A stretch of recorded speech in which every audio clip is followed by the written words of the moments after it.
கலைஞரின் ஒரு நாள் ஒரு பொழுது இரவு செய்திகளுக்காக சஞ்சனா. முதலில் தலைப்புச் செய்திகள். கஜா புயலால் பாதிக்கப்பட்டவர்களுக்கு உரிய நிவாரணம், முதல்வர் பழனிசாமி உறுதி.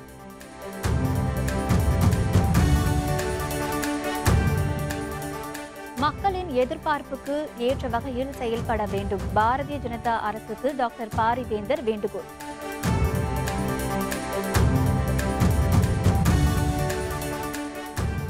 பன்னீர்செல்வம், விஜயபாஸ்கர் ஆஜராக வேண்டும், ஆறுமுகசாமி விசாரணை ஆணையம் சம்மன்.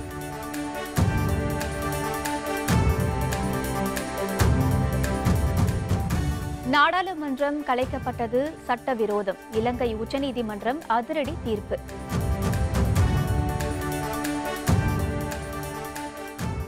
கஜா புயலால் பாதிக்கப்பட்டவர்களுக்கு உரிய நிவாரணம் வழங்கப்படும் என முதல்வர் பழனிசாமி உறுதியளித்துள்ளார்.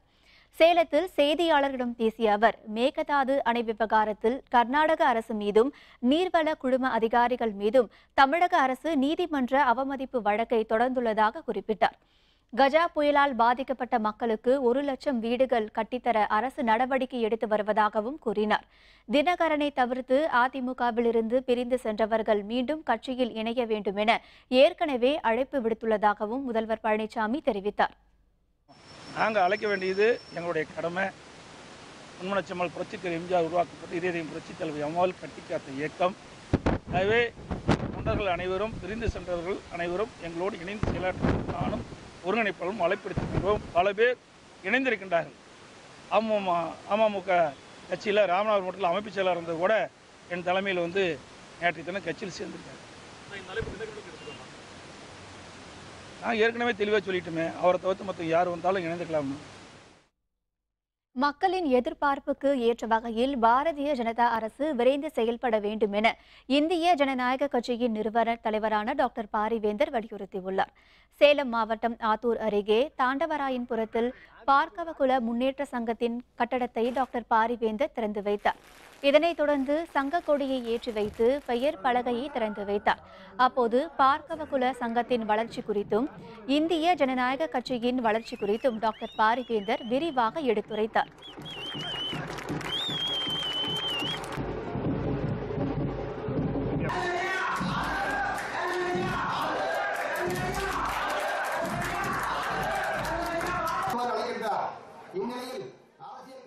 நிகழ்ச்சிக்கு பின்னர் செய்தியாளர்களிடம் பேசிய டாக்டர் பாரிவேந்தர், 5 மாநில சட்டப்பேரவை தேர்தலில் காங்கிரஸ் கட்சிக்கு கிடைத்தது வெற்றி அல்ல என்றும் அது விபத்து எனவும் கூறினார். நாடாளுமன்ற தேர்தலில் பாரதிய ஜனதா கட்சி மிகப்பெரிய சரிவை சந்திக்கும் என்பதை ஏற்றுக்கொள்ள முடியாது என்றும் குறிப்பிட்டார். நடிகர்கள் தமிழகத்தை ஆளக்கூடாது என்ற குறிக்கோளுடன் இந்திய ஜனநாயக கட்சி செயல்பட்டு வருவதாகவும் டாக்டர் பாரிவேந்தர் கூறினார். அதாவது நாங்கள் பிஜேபி தோழமையில் இருக்கிறோம். அவங்க யாரோட தோழமைக்கு போகிறது என்னுடைய உரிமை இல்லை, என்ன சொல்லவும் முடியாது. அவங்க தான் மெயின் பார்ட்டி, இந்தியா பார்ட்டி. அவங்க தோழமையில் இருக்கிறோம். அவங்க வேற யாராவது தேடிட்டு போகிறாங்களோ எனக்கு தெரியாது. என்னை பொறுத்த வரைக்கும் அவங்க தோழமை ஒரு நடிகர் பின்னாடி போகாமல் இருந்தால் எனக்கு மகிழ்ச்சி. காங்கிரஸ் என்பேன் இது சர்க்கல் என்பேன். அவர்கள் வெற்றி ஆக்சிடென்ட் என்பேன். ஒரு ஆக்சிடென்ட். காங்கிரஸோட வெற்றி ஒரு ஆக்சிடென்ட். நடிகர்கள் நாடாளக்கூடாது 3, பெண்களுக்கு சம உரிமை 4. ரஜினிகாந்தோ அல்லது கமல்ஹாசன் நினச்சி இது நான் சொன்னதில்லை. ஆரம்ப காலத்திலே சொன்னேன். ஜனநாயகம் என்பது சுழற்சி, மாறி மாறி வரணும். எல்லா சமுதாய மக்களும், எல்லா தொழில் செய்கிற மக்களும் வரணும். அந்த வாய்ப்பு இருந்தால் ஜனநாயகம். தமிழகத்தில் தடுப்பணை கட்ட வேண்டும் என்ற கோரிக்கை வலுத்து வருவதாக தெரிவித்த டாக்டர் பாரிவேந்தர், மழைக்காலங்களில் தண்ணீர் வீணாவதை தடுக்க தடுப்பணைகள் கட்ட வேண்டிய அவசியத்தை தமிழக அரசு உணர வேண்டும் என்றும் கேட்டுக்கொண்டார். நாடாளுமன்ற தேர்தலில் எந்த தொகுதிகளில் போட்டியிடுவது குறித்து இதுவரை முடிவு எடுக்கப்படவில்லை என்றும் தேர்தல் நேரத்தில் போட்டியிடுவது குறித்து தோழமை கட்சிகளோடு ஆலோசித்து முடிவு எடுக்கப்படும் என்றும் குறிப்பிட்டார். மேகதாது அணை நிச்சயமாக கட்டுவதை நிறுத்தப்பட வேண்டும். அதுக்கு எல்லா முயற்சியும் எடுக்க வேண்டும். அதற்கான அழுத்தத்தை இங்க இருக்கிற முதலமைச்சர் கொடுக்க வேண்டும். மக்களும் அதற்கு ஆதரவு தர வேண்டும். அதே நேரத்தில் மேகதாதுவாக இருந்தாலும் சரி, எதுவாக இருந்தாலும் தமிழ்நாட்டில் நம்ம தமிழ்நாட்டில் ஒரு அணையினை அங்கே தடுப்பணைகள் கட்ட வேண்டும். நிறைய இடங்கள் தடுப்பணை கட்டணும்.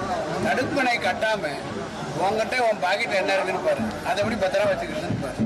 இருந்தாலும் 300 TMC தண்ணீர் போகுது கடலில். கர்நாடகா தேவையான அதெல்லாம் அதை தடுத்து நாட்டை அடிச்சிக்க மாட்டான், வந்து தான் தீரும். இது உங்கள் உரிமைக்கு போராடுறீங்க, அது உண்மை. உரிமை போராடும் என்பது ஒன்று. அதே நேரத்தில் நம்மகிட்ட இருக்க என்னென்ன செய்ய முடியுமோ, குளம் குட்டைகள் தூர்வாடுதல், இன்னும் பல ஏரிகளை உண்டாக்குதல், குளங்களை உண்டாக்குதல், அந்த நீர் மேலாண்மை பெரிய அளவில் செய்ய வேண்டும். முன்னதாக விழாவுக்கு வந்த டாக்டர் பாரிவேந்தருக்கு வான வேடிக்கைகளுடன் உற்சாக வரவேற்பு அளிக்கப்பட்டது.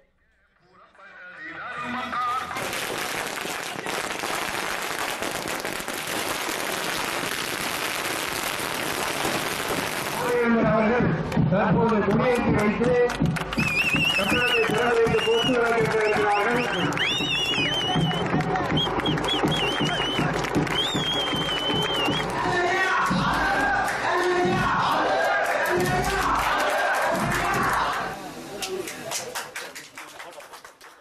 இந்த விழாவில் இந்திய ஜனநாயக கட்சியின் தலைவரும் பொதுச் செயலருமான ஜெயசீலன், பார்க்கவகுல முன்னேற்ற சங்கத்தின் மாநில பொதுச் செயலாளர் சத்யநாதன், மாநில பொருளாளர் வெங்கடேசன், இந்திய ஜனநாயக கட்சியின் மாநில கொள்கை பரப்பு செயலர் MS ராஜேந்திரன், இளைஞரணி செயலர் வரதராஜன், தொழிற்சங்க செயலர் தேவதாஸ், சேலம் புறநகர் மாவட்ட தலைவர் மனோகரன் உள்ளிட்ட பலர் பங்கேற்றனர். ஜெயலலிதா மரணம் தொடர்பாக விசாரணை மேற்கொண்டுள்ள ஆறுமுகசாமி ஆணையம் துணை முதல்வர் ஓ பன்னீர்செல்வம், அமைச்சர் விஜயபாஸ்கர் ஆகியோர் ஆஜராக சம்மன் அனுப்பியுள்ளது. ஓய்வு பெற்ற நீதிபதி ஆறுமுகசாமி தலைமையிலான ஒரு நபர் ஆணையம் ஜெயலலிதா மரணம் தொடர்பாக விசாரணை மேற்கொண்டு வருகிறது. ஜெயலலிதாவின் உதவியாளர்கள், சசிகலாவின் உறவினர்கள், அப்போலோ மருத்துவமனை மருத்துவர்கள் என 140க்கும் அதிகமானோர் நேரில் ஆஜராகி விளக்கம் அளித்துள்ளனர். இதனிடையே நாளை விசாரணைக்கு ஆஜராகும்படி தமிழக மக்கள் நல்வாழ்வுத்துறை செயலர் ராதாகிருஷ்ணனுக்கு சம்மன் அனுப்பப்பட்டுள்ளது. மேலும் அமைச்சர் சி விஜயபாஸ்கர், முன்னாள் அமைச்சர் பொன்னையன் ஆகியோர் வரும் 18ஆம் தேதி ஆஜராகும்படி சம்மன் அனுப்பியுள்ளது. வரும் 20ஆம் தேதி துணை முதல்வர் ஓ பன்னீர்செல்வம் ஆஜராகுமாறு சம்மன் அனுப்பப்பட்டுள்ளது. இலங்கை நாடாளுமன்றம் கலைக்கப்பட்டது சட்டவிரோதமானது என அந்நாட்டு உச்சநீதிமன்றம் அதிரடி தீர்ப்பை வழங்கியுள்ளது. இலங்கையில் பிரதமர் ரணில் விக்ரமசிங்கேவை நீக்கிவிட்டு அதிபர் சிறிசேனா ராஜபக்சேவை நியமித்ததில் இருந்து அரசியல் குழப்பம் நீடித்து வருகிறது. பெரும்பான்மையை நிரூபிக்க முடியாத நிலையில் எம்பிக்களை இழுக்கும் முயற்சியும் பலன் அளிக்காததால் நாடாளுமன்றத்தை கலைத்து அதிபர் சிறிசேனா உத்தரவிட்டார். இதனை எதிர்த்து 3 பிரதான கட்சிகள் உட்பட 13 அமைப்புகள் சார்பில் உச்சநீதிமன்றத்தில் வழக்கு தொடரப்பட்டது. இந்த வழக்கு 7 பேர் கொண்ட அமர்வு முன்பு இன்று விசாரணைக்கு வந்தது. அப்போது வழக்கை விசாரித்த நீதிபதிகள் ஒரே மாதிரியான தீர்ப்பை வழங்கினர். நாடாளுமன்றம் கலைக்கப்பட்டது சட்டவிரோதமானது என அவர்கள் தீர்ப்பளித்தனர். அரசியல் கட்சி தலைவர்களின் இன்றைய கருத்துக்களை காணலாம். சதி செய்தே 3 மாநில தேர்தல்களில் காங்கிரஸ் வெற்றி பெற்றுள்ளது என உத்தரப்பிரதேச முதல்வர் யோகி ஆதித்யநாத் தெரிவித்துள்ளார். ஜனநாயக நடைமுறையில் வெற்றியும் தோல்வியும் ஒரு அங்கம், மக்களின் முடிவு எதுவாக இருந்தாலும் ஏற்றுக்கொள்ள வேண்டும் என்றும் தெரிவித்துள்ளார். SRM மருத்துவ குழுமத்தின் சார்பில் ஆண்டுதோறும் 27 கோடி ரூபாய் அளவிற்கு பொதுமக்களுக்கு பல்வேறு மருத்துவ உதவிகள் வழங்கப்படுவதாக சேலத்தில் IJK நிறுவனர் தலைவரான டாக்டர் பாரிவேந்தர் தெரிவித்துள்ளார். மேலும் தேர்தல் நேரத்தில் தங்களை சார்ந்தவர்களையும் தங்களுக்கு நல்லது செய்பவர்களையும் அடையாளம் கண்டு அவர்களுக்கு வாய்ப்பளிக்க பொதுமக்கள் முன்வர வேண்டும் என்றும் டாக்டர் பாரிவேந்தர் கேட்டுக்கொண்டார். 740 கோடி ரூபாய் மதிப்புள்ள மாநகராட்சி டெண்டர்களில் மாபெரும் ஊழல் நடைபெற்றதாக திமுக தலைவர் மு க ஸ்டாலின் குற்றம் சாட்டியுள்ளார். மேலும் ஊழலுக்கு காரணமான அமைச்சர் வேலுமணி உட்பட அனைவர் மீதும் லஞ்ச ஊழல் தடுப்புத்துறை நடவடிக்கை எடுக்க வேண்டும் என்றும், அப்படி தவறினால் திமுக நீதிமன்றத்தில் வழக்கு தொடரும் என்றும் மு க ஸ்டாலின் தெரிவித்துள்ளார். ரிசர்வ் வங்கி செயல்பாடுகளில் மத்திய அரசு தலையிடுவது நாட்டின் கருவூலத்தை நாசமாக்கும் முயற்சி என மதிமுக பொதுச் செயலர் வைகோ குற்றம் சாட்டியுள்ளார். 120 கோடி மக்களின் காக்கும் கருவூலமான ரிசர்வ் வங்கியை சீர்குலைத்து நாட்டின் பொருளாதாரத்தை நிரந்தரமாக நாசமாக்கும் முயற்சியில் மோடி அரசு ஈடுபட்டுள்ளது என்றும் வைகோ குறிப்பிட்டுள்ளார். டிஎஸ்பி விஷ்ணுபிரியா தற்கொலை வழக்கு விசாரணையை தொடர சிபிஐக்கு நீதிமன்றம் உத்தரவு. விவரம் விளம்பர இடைவேளைக்கு பிறகு.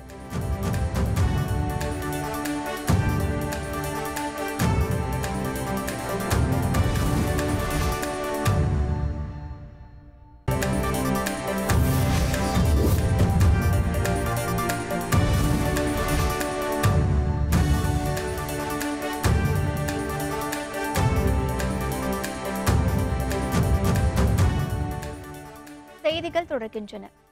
எந்த நிலையில் தேர்தல் வந்தாலும் திமுக மிகப்பெரிய வெற்றியை பெறும் என அக்கட்சியின் தலைவர் ஸ்டாலின் நம்பிக்கை தெரிவித்துள்ளார். சென்னை அண்ணா அறிவாலயத்தில் பல்வேறு கட்சிகளை சேர்ந்தவர்கள் திமுகவில் இணையும் நிகழ்ச்சி நடைபெற்றது. நிகழ்ச்சியில் பேசிய ஸ்டாலின் 11 எம்எல்ஏக்கள் வழக்கில் உச்சநீதிமன்றத்தின் தீர்ப்பு வரும்போது அதிமுக ஆட்சி இருக்காது என்றும் கூறினார். விரைவில் நாம் தேர்தலை சந்திக்க போகிறோம்.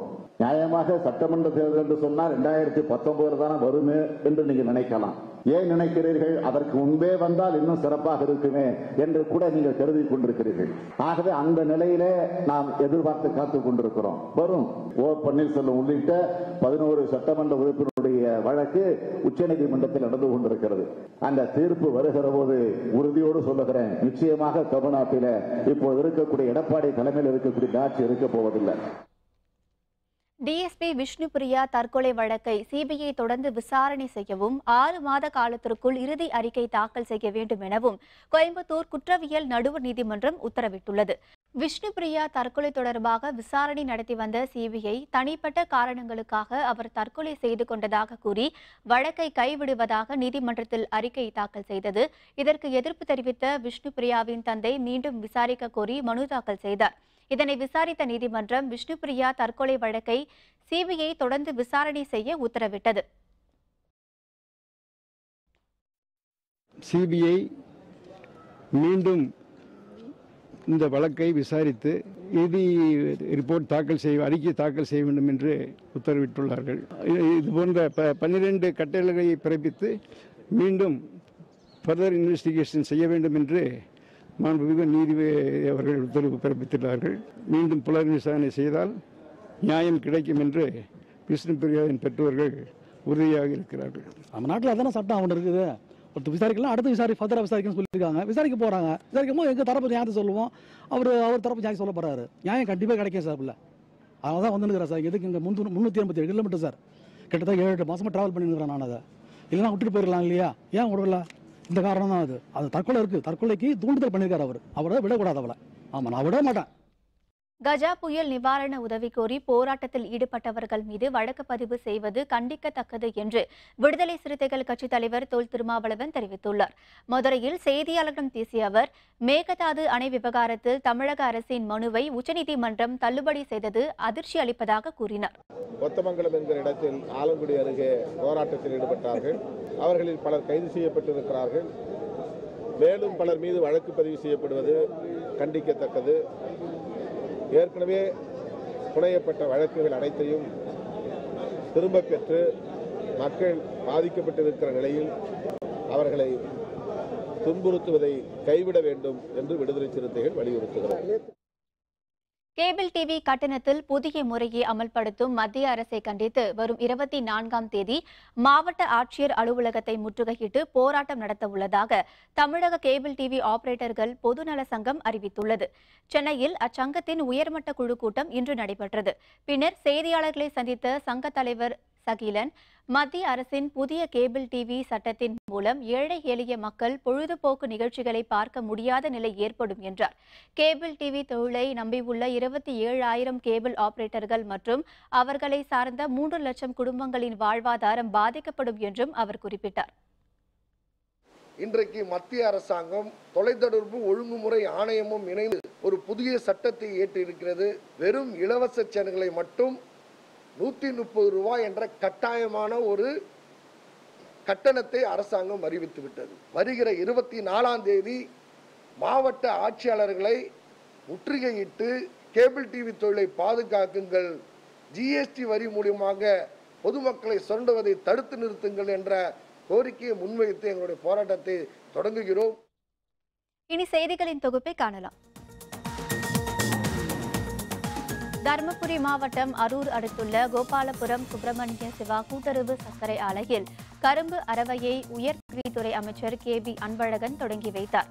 நடப்பாண்டில் 2,20,000 மெட்ரிக் டன் கரும்பு அரவைக்கு திட்டமிடப்பட்டுள்ளது. இன்று துவங்கிய கரும்பு அரவை மார்ச் மாத இறுதி வரை நடைபெற உள்ளது. திருவண்ணாமலை அரசு பெண்கள் மேல்நிலைப் பள்ளியில் 50 லட்சம் ரூபாய் செலவில் ஸ்மார்ட் வகுப்புகள் துவங்க நடவடிக்கைகள் மேற்கொள்ளப்பட்டு வருவதாக அமைச்சர் சேவூர் ராமச்சந்திரன் தெரிவித்துள்ளார். திருவண்ணாமலையில் நடைபெற்ற பல்வேறு நிகழ்ச்சிகளில் பங்கேற்ற அமைச்சர் சேவூர் ராமச்சந்திரன் இதனை தெரிவித்தார். முன்னதாக அரசு உதவி பெறும் பள்ளிகளில் பயிலும் மாணவ மாணவிகளுக்கு 4 லட்சம் ரூபாய் மதிப்பிலான அரசின் விலையில்லா மிதிவண்டிகளை அவர் வழங்கினார்.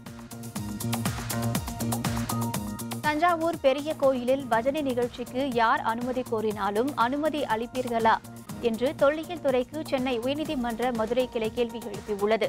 அதன் அடிப்படையில் கோயிலின் உள்ளே பந்தல் அமைக்க அனுமதி அளிக்கப்பட்டது எனவும் அதற்கான வரைபடம் கொடுக்கப்பட்டதா எனவும் நீதிமன்றம் அப்போது கேள்வி எழுப்பியது. கண்காணிப்பு கேமராக்களால் சென்னையில் செயின் பறிப்பு உள்ளிட்ட குற்றங்கள் பெருமளவில் குறைந்துள்ளதாக சென்னை பெருநகர காவல் ஆணையர் ஏ.கே. விஸ்வநாதன் தெரிவித்துள்ளார். எண்ணூர் நெடுஞ்சாலை, மணலி சாலை, கல்மண்டபம் உள்ளிட்ட பகுதிகளில் பொருத்தப்பட்ட சிசிடிவி கேமராக்களின் செயல்பாட்டினை காவல் ஆணையர் விஸ்வநாதன் தொடங்கி வைத்தார். வேலூர் மாவட்டம் திருப்பத்தூர் வட்டாட்சியர் அலுவலகத்தில் கிராம நிர்வாக அலுவலர்கள் காலவரையற்ற வேலைநிறுத்தத்தை அறிவித்து ஆர்ப்பாட்டத்தில் ஈடுபட்டனர். ஊதிய உயர்வு அல்லாத அடிப்படை வசதிகள் வழங்க கோரி கிராம நிர்வாக அலுவலர்கள் வேலைநிறுத்தத்தை அறிவித்து ஆர்ப்பாட்டத்தில் ஈடுபட்டனர்.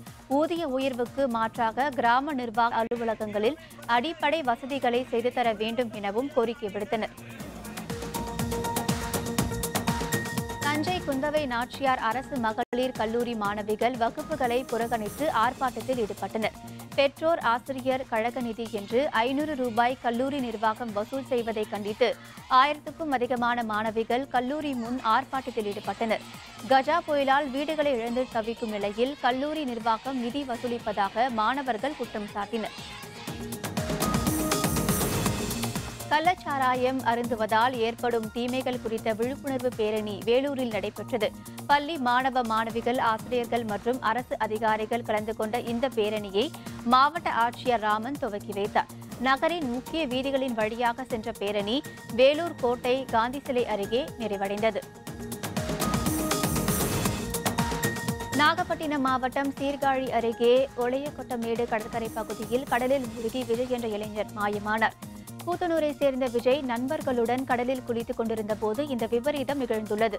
காணாமல் போன விஜயின் உடலை கடலோர காவல்படையினர் மீனவர்கள் உதவியுடன் தேடி வருகின்றனர். அரசியல் களத்தில் உலா வரும் நிஜ தகவல்கள் நிழல் வடிவில் உங்களுக்காக. கட்சி தொடங்கி மாநில அளவில் நடைபெற்ற 2வது தேர்தலில் எதிர்க்கட்சியாக அமர்ந்த தேசிய திராவிட கட்சி தற்பொழுது பரிதாப நிலையில் உள்ளதாம். முரசு கொட்டிய தலைவர் அந்நிய நாடுகளுக்கு பறந்து சென்று சிகிச்சை பெற்று வந்தாலும் நிலைமையில் முன்னேற்றம் பெரிய அளவில் இல்லையாம். கட்சி முழுவதும் முரசு கொட்டும் தலைவரின் துணைவி கட்டுப்பாட்டில் தான் உள்ளதாம். தலைவரை பார்த்து ரசிகர்களாக இருந்து அரசியலுக்கு வந்த ரசிக தொண்டர்கள் தலைவர் பழைய நிலைமையில் இல்லாததாலும் அரசியல் களத்தில் மரியாதை இல்லாமல் தவித்து வருகிறார்களாம். தேர்தல் கூட்டணி தொடர்பாக அக்கட்சியை சீண்டுவார் கூட இல்லாததால் கூடாரம் களையவும் வாய்ப்பு உள்ளதாம். திரைப்படங்களை வெளியிடுவதில் நடிகர் தயாரிப்பாளர்களிடையே ஒத்துழைப்பு இல்லாததால் வருகிற 21ஆம் தேதி தயாரிப்பாளர்கள் இஷ்டம் போல் வெளியிட்டுக் கொள்ளலாம் என விசாலமான தலைவர் அறிவித்த நிலையில் தற்பொழுது 4 பெரிய படங்கள் களம் இறங்குகிறதாம். இந்நிலையில் விஷாலமானவரும் தனது பங்குக்கும் அண்டை மாநில படத்தை 21ஆம் தேதியே களமிறக்குகிறாராம். இதனால் படங்களுக்கு திரையரங்கு இல்லாமல் விழிப்பிதுங்கி வருகிறார்களாம் தயாரிப்பு தரப்புகள். வட தமிழக கடலோர பகுதிகளில் கனமழை. சென்னை வானிலை ஆய்வு மையம் தகவல். விவரம் விளம்பர இடைவேளைக்கு பிறகு.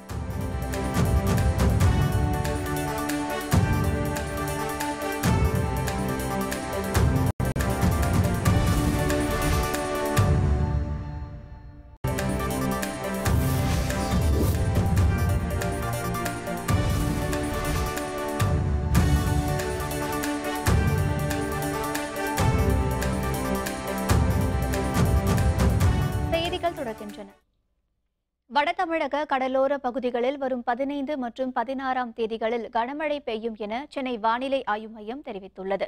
சென்னையில் செய்தியாளர்களிடம் பேசிய ஆய்வு மைய இயக்குநர் பாலச்சந்திரன், வங்கக்கடலில் நிலை கொண்டுள்ள காற்றழுத்த தாழ்வு மண்டலம் ஆந்திரம் மற்றும் வட தமிழகத்தை ஒட்டியுள்ள பகுதியில் கரையை கடக்கும் என எதிர்பார்க்கப்படுவதாக கூறினார். வரும் 15 மற்றும் 16 ஆகிய தேதிகளில் வட தமிழக கடலோர மாவட்டங்களில் 45 முதல் 55 கிலோமீட்டர் வேகத்தில் காற்று வீசக்கூடும் என கூறினார். தென்மேற்கு வங்கக்கடல் மற்றும் அதனை ஒட்டிய மத்திய மேற்கு வங்கக்கடல் பகுதிக்கு மீனவர்கள் செல்ல வேண்டாம் என்றும் பாலச்சந்திரன் கேட்டுக்கொண்டார். மீண்டும் தலைப்புச் செய்திகள். கஜா புயலால் பாதிக்கப்பட்டவர்களுக்கு உரிய நிவாரணம் வழங்கப்படும் என முதல்வர் பழனிசாமி உறுதியளித்துள்ளார். மக்களின் எதிர்பார்ப்புக்கு ஏற்ற வகையில் செயல்பட வேண்டும் என மத்தியில் ஆளும் பாரதிய ஜனதா அரசுக்கு டாக்டர் பாரிவேந்தர் வேண்டுகோள் விடுத்துள்ளார். ஓ பன்னீர்செல்வம், விஜயபாஸ்கர் உள்ளிட்டோர் நேரில் ஆஜராக ஜெயலலிதா விசாரணை ஆணையம் சம்மன் அனுப்பியுள்ளது.